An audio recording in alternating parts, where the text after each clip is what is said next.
ஆயுதமாக இருக்கக்கூடிய வேல், நம்மை எல்லாம் நீடிப்பதற்காக இருக்கக்கூடிய அந்த வேலினுடைய அழகை அப்படியே பார்த்து கொண்டிருக்கிறோம். எவ்வளவு அழகு நிரம்பிய அற்புதமான திருத்தலம் அது.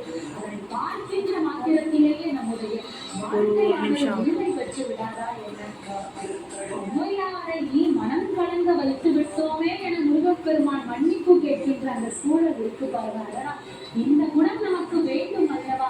இறைவனாக இருந்தாலும் கூட தன்னால் ஒருவர் மனம் கலங்கிவிட்டார் என்று நினைத்த மாத்திரத்தில் அவரிடம் சென்று மன்னிப்பு கேட்ட முருகப்பெருமானினுடைய அருள் ஏற்பட்ட அருள் இல்லையா? இப்படி ஒவ்வொரு முருகனை மனமுருகி வேண்டுகின்ற ஒவ்வொருவருக்கும் அவருடைய அருள்